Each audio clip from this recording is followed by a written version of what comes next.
तो दोस्तों, जय श्री राम, वंदे मातरम। आप सभी को सबसे पहले मैं बधाई देना चाहूँगा कि आप लोगों ने मुझे इतना ज़्यादा सपोर्ट किया है। और आपको पता ही है कि मेरी एक वीडियो है जो बहुत ही ज़्यादा वायरल हो रही है इस समय। और उस वीडियो में मैंने क्या बताया है ये शायद आप सब जानते ही हैं, और नहीं जानते तो मैं आपको लिंक के डिस्क्रिप्शन में इसका लिंक प्रोवाइड कर दूँगा, आप वहाँ से जा कर के इसे देख सकते हैं। आज जो मेरा वीडियो बनाने का पर्पज़ है वो ये है क्योंकि मुझे ये बात पता थी कि अगर मैं इस तरह की कोई भी वीडियो बनाता हूँ तो कुछ दूषित तत्व ऐसे हैं जो मुझे कमेंट ज़रूर करेंगे। और उन्हीं में से एक ऐसी लेडी है या लड़की है, मैं नहीं जानता, जिसका नाम है मनीषा बोपचे करके। इसने मुझे एक कमेंट किया है जिसका जवाब देने के लिए मैं आज ये वीडियो बना रहा हूँ। इसके हर एक सवाल का मैं यहाँ पर जवाब दूँगा। और इन्हीं जैसे मानसिकता वाले लोगों की वजह से जो घटना हमारी पहलगाम में घटी है वो केवल इन जैसे लोगों की मानसिकता की वजह से ही घटी है। ये मेरी मानसिकता को गलत बता रहे हैं। अब सबसे पहले इनके कमेंट को मैं आपको दिखा देता हूँ कि इन्होंने मुझे कमेंट आखिर किया क्या है, और फिर मैं इनके सभी कमेंट के बारे में एक एक करके इनको जवाब देने वाला हूँ। सबसे पहले ये लिखती हैं कि आपको इतनी दिक्कत है तो मत जाओ, है ना, आपको इतनी दिक्कत है तो मत जाओ। अरे भाई, जब तक कोई इंसान कहीं जाता नहीं है तो उसके बारे में उसे पता कैसे चलता है? आप तो ये बचकानी बातें कर रही हैं। मैं केवल कश्मीर ही नहीं गया हूँ मैडम, आप ढंग से मेरे ब्लॉग को चेक करिए। मैं नेपाल भी गया हूँ और इसके अलावा मैंने बहुत सारी ट्रैवलिंग की है, अब जिसके बारे में मैं आपको बताना नहीं चाहता, आप जा कर के देख सकती हैं। मुझे सबसे ज़्यादा दिक्कत जहाँ हुई, जिस इंसान को जहाँ परेशानी होगी उसी के बारे में तो बताएगा। सबसे पहली बात, मुझे मेरा ये वीडियो बनाने का पर्पज़ क्या था। इसमें ये लिखती हैं कि 600 के व्यू के चैनल को लाखों तक पहुंचाने के लिए मैंने ये वीडियो बनाई है।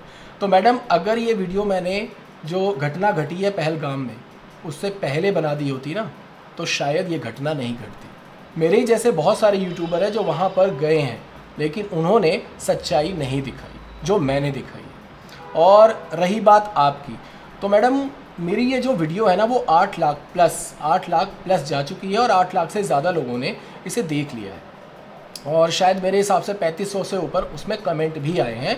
और उन सभी कमेंट्स के अंदर अगर मैं देखूं तो 2-4 कमेंट आप जैसे लोगों के हैं जिनकी मानसिकता आप जैसी है, और बाकी जितने लोग हैं उन सभी ने मेरा फुल सपोर्ट किया है, पहली चीज़। दूसरी चीज़ ये कि अगर मैंने सच नहीं बोला होता और मैं भी अगर और भी यूट्यूबर्स की तरह वहाँ के बारे में बहुत सारी चीज़ें अच्छी आपको बताता कि भाई वहाँ पर लोग बहुत अच्छे हैं, वहाँ पर आपको अपने घर में खाना खिलाते हैं, इस तरह की व्लॉगिंग आपने बहुत सारी कश्मीर के बारे में देखी होगी, और यही सब देख करके मैं भी वहाँ गया था। तो सिंपल सी बात है कि कोई भी इंसान कहीं घूमने जाता है तो वो सबसे पहले यूट्यूब पर चेक करता है कि वहाँ का क्या माहौल है और वहाँ क्या क्या चीज़ें घूमने लायक हैं। और इसी तरीके से मैंने भी बहुत सारे यूट्यूबर्स की यहाँ पर क्लिप्स देखी और मुझे अच्छा लगा और मैंने चाहा कि मुझे वहाँ जाना चाहिए। इसमें आपने एक कम्युनिटी का इस्तेमाल किया है, मैं इसके बारे में भी आपको अच्छी तरीके से जवाब देने वाला हूँ, एक एक करके आते हैं। इसके बाद आपने मुझे लिखा है कि मानवता को शर्मसार ना करें। मैडम, मानवता को शर्मसार ना करें, ये शब्द बोलते समय आपको एक बार भी नहीं लगा कि ये शब्द आपको किसी और को भी बोलना चाहिए था? पहलगाम में जो इतनी बड़ी घटना घटी है इसमें मानवता का हनन नहीं हुआ मैडम, जवाब दीजिए इस चीज़ का। इसमें कोई मानवता दिखाने लायक चीज़ नहीं थी, आपका कहने का मतलब ये था। तो यानी कि मैंने अगर यहाँ की सच्चाई दिखा दी तो ये आपको चुभ गई, है ना। इसके बाद आगे आप लिखती हैं, और रही बात लूटपाट की तो वो हर टूरिस्ट एरिया पर होता है। मैडम एग्री, मैं इस बात से एग्री करता हूँ कि लूटपाट वाली चीज़ें हर एक टूरिस्ट एरिया में होती हैं। किसी भी आप प्लेस पे चले जाइए, अगर वो टूरिस्ट स्पॉट है तो वहाँ पर थोड़ी बहुत लूटपाट होती है, मगर जितनी यहाँ होती है मैडम उतनी कहीं नहीं होती। मुझे ऐसा लगता है मैडम कि आप कभी वहाँ गई नहीं हैं, बस घर में बैठकर फ़ोन पे हाथ चला रही हैं। जिस दिन आप वहाँ पर जाएंगी ना तो आपको दोनों जगह का डिफरेंस समझ में आएगा कि कहाँ पर लूटपाट है और कहाँ पर किस तरह की मानसिकता है, ये आपको समझ में आ जाएगी। और हाँ, एक चीज़ और मैं आपको बताना चाहूँगा कि जो 3500 लोगों ने मुझे कमेंट किया है उन सभी कमेंट्स में ज़्यादातर जो लोग हैं वो 40+ हैं, यानी 40 साल 60 साल के बीच में हैं, राइट। और उन सभी में से मैक्सिमम 90% लोग ऐसे हैं जो वहाँ पर ऑलरेडी जा चुके हैं। कुछ लोग वहाँ महीना रह चुके हैं, कुछ लोग वहाँ 2 महीना रह चुके हैं, और अगर आप कहेंगी तो मैं उनके कमेंट्स भी आपको यहाँ पर डिस्प्ले में दिखा दूँगा, उन्होंने जो मुझे कमेंट किया है। और चलिए मान लीजिए मैं आपकी बात से एग्री करता हूँ कि मैंने जिन जिन लोगों से मेरी मुलाकात हुई वो सभी ऐसे होंगे, लेकिन बाकी की पूरी कम्युनिटी बहुत अच्छी है। तो मैडम, ये जो 3500 लोगों ने मुझे कमेंट किया है, इन 3500 लोगों को भी केवल यही 2 लोग मिले होंगे, बाकी वहाँ और कोई रहता नहीं है। अगर ये 2 लोग ही खाली ख़राब हैं और बाकी वहाँ के सभी लोग अच्छे हैं, तो इन 3500 लोगों को वो सभी अच्छे लोग क्यों नहीं मिले मैडम? इसका ज़रा जवाब दीजिएगा आप मुझे। इसके बाद आप लिखती हैं कि जो लोग चंद व्यूज़ के लिए देश की अखंडता का ख्याल नहीं रखते हैं, एकता और अखंडता का ख्याल नहीं रखते, ऐसे लोग ज़्यादा हार्मफुल हैं। मैडम, हार्मफुल तो आप जैसे लोग हैं जो इस तरीके के कमेंट्स कर रहे हैं। आपने तब कमेंट क्यों नहीं किया जब पुलवामा में हुआ था? और आज अभी रिसेंट की बात है, आज अभी पहलगाम में जो हुआ, वहाँ पर किसी एक कम्युनिटी को टारगेट नहीं किया गया। सिर्फ आपको मसाला मिलना चाहिए, है ना? आपके हित में अगर कोई बात कहे तो एग्री, यही कहना चाह रहे हो आप, है ना?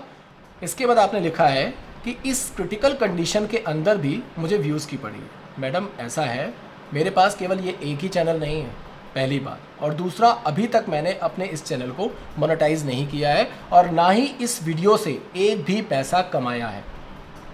समझ में आ गई बात? पहली चीज़। दूसरी चीज़ ये कि और भी मेरे पास चैनल्स हैं और भी मेरा बिज़नेस सेटअप है जिससे मैं अपने घर का दाना पानी अच्छी तरीके से चला सकता हूँ। मुझे इस तरह की नफ़रत फैला करके और इस तरीके के बातें करके मुझे पैसा नहीं कमाना। ऐसे बहुत सारे यूट्यूबर आपको मिले होंगे या मिलते होंगे जो इस तरह की नफ़रत भरी बातें करते हैं। मैं कोई नफ़रत भरी बातें नहीं कर रहा हूँ मैडम, मैं सच्चाई बता रहा हूँ। जो सच मैंने फील किया है वही सच इन 8 लाख लोगों ने भी फील किया है जिन्होंने मेरी वीडियोस देखी हैं। और जो भी मेरी वीडियो देख रहा है वो लास्ट तक मेरी वीडियो देख रहा है।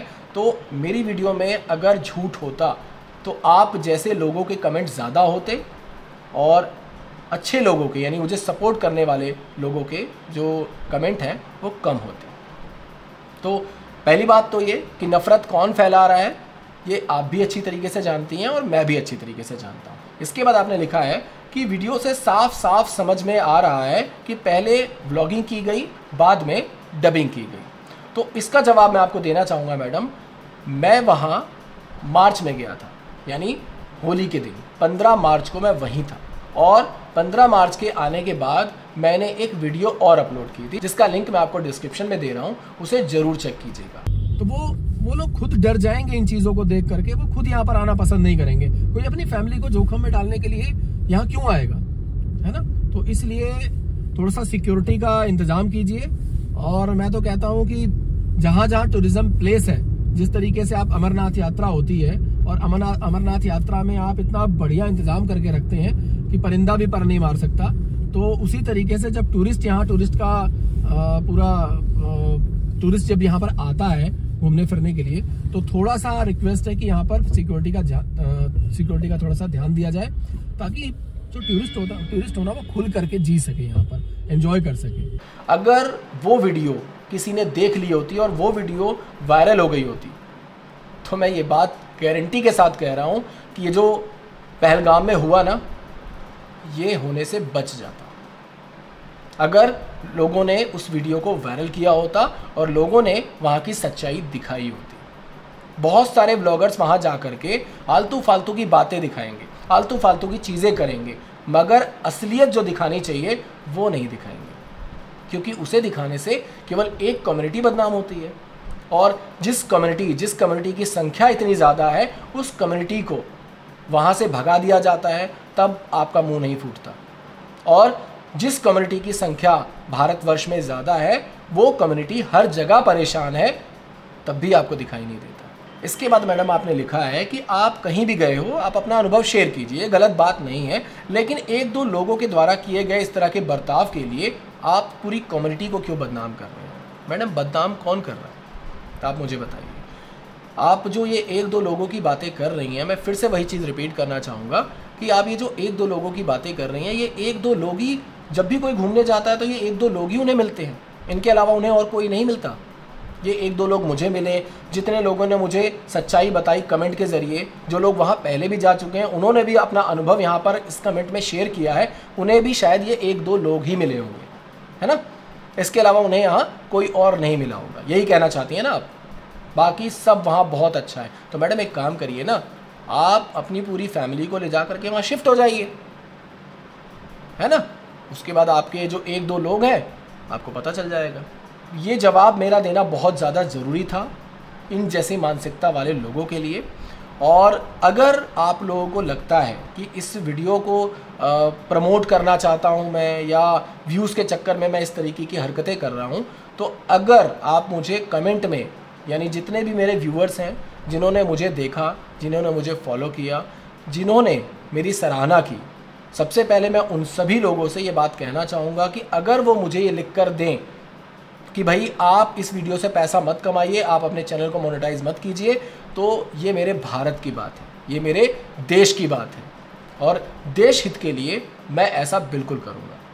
मेरे पास और भी चैनल्स हैं मैडम, सिर्फ ये एक चैनल नहीं है। मैं अपने देश के लिए इस चैनल को मोनेटाइज नहीं करूँगा, इस वीडियो से कोई पैसा नहीं कमाऊँगा, पहली चीज़। और दूसरी, अभी तक ये वीडियो जितनी भी चली है, मैंने अभी तक इससे 1 रुपये की अर्निंग नहीं की है। आप कमेंट कीजिए, मैं अगली वीडियो में आपको अपना डैशबोर्ड भी खोल कर दिखा सकता हूँ, लाइव दिखा सकता हूँ कि मैंने इस चैनल से 1 रुपये की भी अर्निंग नहीं की है। मेरा ये जो वीडियो बनाने का जो मेन पर्पस था वो सिर्फ यही था कि काश मेरे दिल को ये ठेस पहुँची कि काश ये वीडियो मैंने पहले बना दी होती, तो आज जो पहलगाम में इस तरीके की दर्दनाक घटना घटी है उसमें से कुछ लोग कम हो सकते थे। आप इस बात को मानने के लिए क्यों तैयार नहीं है कि जो लोग वहाँ पर घोड़ी से जा रहे थे वो लोग वापस आने के लिए कहने लगे, कि वो लोग पैसा भी दे रहे थे पूरा कि भाई आप पैसा ले लो लेकिन हमें यहीं उतार दो, लेकिन ज़बरदस्ती नहीं मैडम चलिए, नहीं सर चलिए, वहाँ बहुत अच्छा है, वहाँ बहुत अच्छा है, इस तरीके से करके वहाँ तक उन्हें लेकर जाया गया और उनके साथ फिर इस तरीके का वहाँ पर अत्याचार हुआ। इसके बारे में आप जैसे लोग बिल्कुल नहीं बोलेंगे, क्योंकि उन्हें केवल एक ही थाली नज़र आती है, दूसरी थाली उन्हें नज़र नहीं आती। लेकिन मैडम अब समय बदल चुका है। पहले हम लोग बोल नहीं पाते थे, लेकिन अब खुलकर बोलने लगे हैं। और देखने के लिए आप मेरे नीचे कमेंट सेक्शन में जाइएगा, इसमें आपको दिखाई देगा कि हमारा जो भारत देश है, हमारे जो भारत देश के हिंदू हैं और हिंदुत्व है, वो जाग रहा है और जाग चुका है। तो दोस्तों, मेरा ये जो वीडियो बनाने का पर्पस था वो सिर्फ इतना था क्योंकि इन जैसे लोगों की मानसिकता की वजह से हम जैसे लोग सच कहना नहीं चाहते, और मैं अब कभी सच कहने से पीछे नहीं हटूंगा क्योंकि आप लोगों का मुझे फुल सपोर्ट मिल चुका है। मैंने जब ये वीडियो डाली थी तो मुझे नहीं पता था कि ये इतनी ज़्यादा वायरल हो जाएगी, इतनी ज़्यादा लोग इसे पसंद करने लग जाएंगे। अगर ये बात पहले मुझे पता होती तो शायद ये वीडियो मैं पहले ही डाल चुका होता और आज जो ये घटना घटी है शायद ही ना हो पाती। और इससे पहले जो वीडियो मैंने बनाकर डाली है, जिसके बारे में मैं बार बार जिक्र कर रहा हूँ, उस वीडियो को आप ज़रूर देखिएगा। वो मैंने कश्मीर में रहते हुए इस वीडियो को वहाँ पर शूट किया